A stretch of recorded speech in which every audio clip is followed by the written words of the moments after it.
Hello out there. This is a multi-episode tutorial about everything you need to know about Mage Knight. This will help you to play this board game, to learn it, to master it, and most importantly to stop fearing it, because this is the most fun you can ever have with a board game. It's also one of the hardest to learn. So I'm going to teach you everything you need to know in these episodes. We're going to start with the mana. Mana is the currency that you're going to be spending. It's what you have to pay as a Mage Knight in order to cast spells and in order to perform the most difficult and complex actions in the game. The game includes 7 mana dice, and here they are right here. These dice are obviously 6 different colors because they're 6-sided dice. I'm going to explain what the basic colors represent. First you have the red die. The red mana represents fire, that energy. There's a lot of anger and rage in red.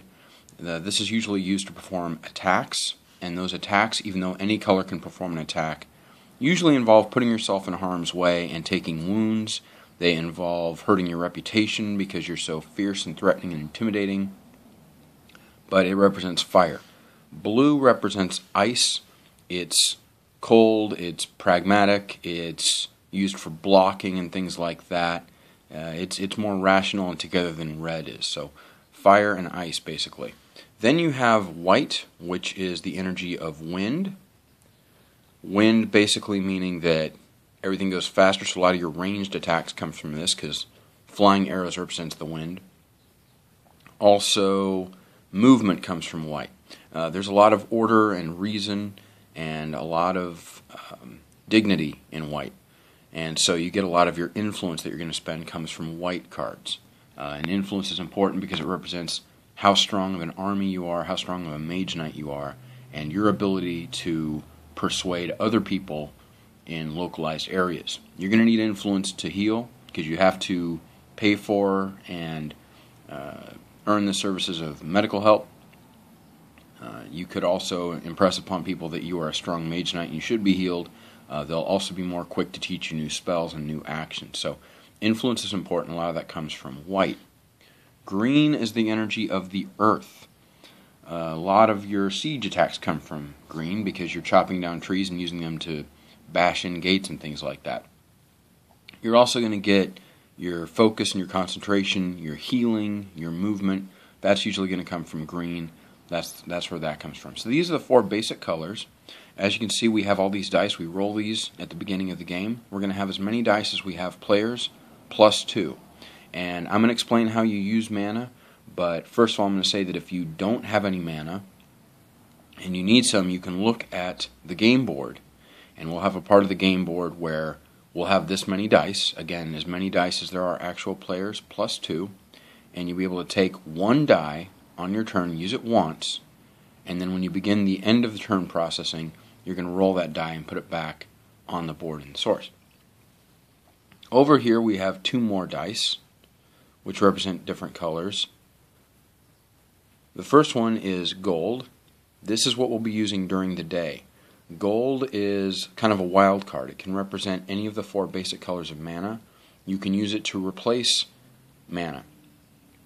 If you need a blue mana and you don't have any but you have a gold, you can take the gold, that'll replace it and represent blue mana, then you can re-roll it and put it back.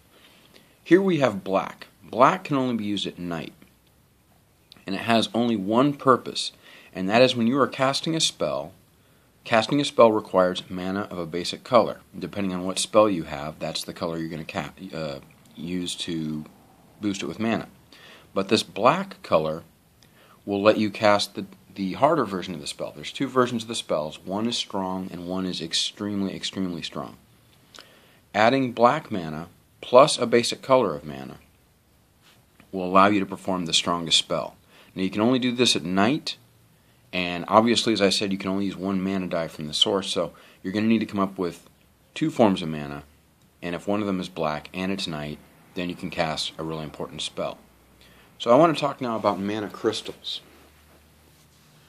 These are the tokens that come with the game. You get 12 tokens of each of these basic colors, red, white, blue, and green. You also get 3 mana tokens of gold and 3 of black.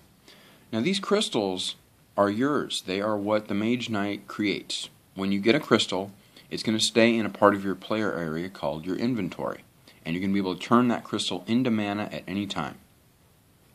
So if you need blue mana and you have a blue crystal, you can take the blue crystal from your inventory, place it in front of you, and announce to the other players that you are using that black mana or the blue mana to charge a spell or charge an action, and then go ahead and do so.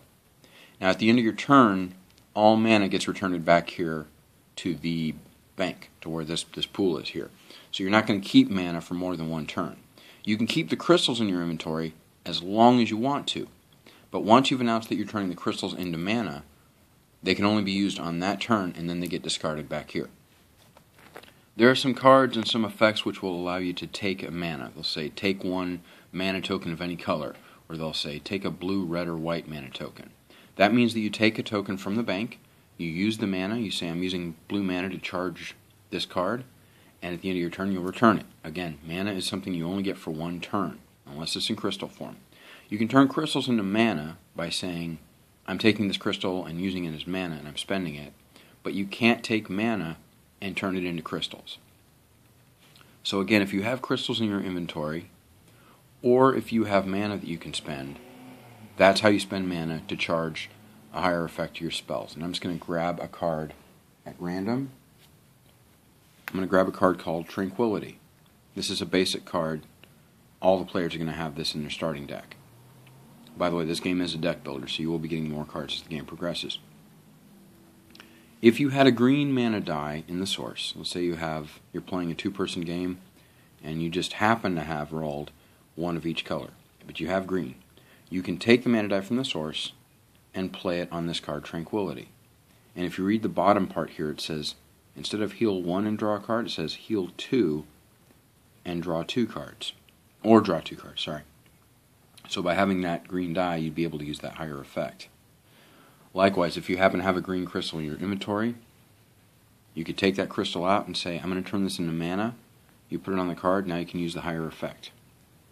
Or if you have a card that allows you to take a green mana token, or any color mana, you would just take a mana from the bank, charge this card, use the higher effect, resolve it, and then at the end of your turn you put this back. So that's what mana is, and that's how it's spent. I should also point out the reason we have 3 of these gold and black is because you can never turn these into crystals. They're only usable on that turn. Again, gold is used during the day, black can be used at night only, and they will be discarded at the end. So that explains some of those components. If you're playing this game for the first time and just getting into the box, just pull these dice out, pull these tokens out, take a look at them. For your first game, what you're going to do is take all of the tokens and just set them to the side, and then count out how many people are playing, plus 2, and have that many dice ready to go, and set those to the side. That seems like a good stopping point, so we're going to come back with part 2 later on, but I hope that gets you an idea of at least what these parts are, and then we'll go from there in the next video. Have fun and good luck.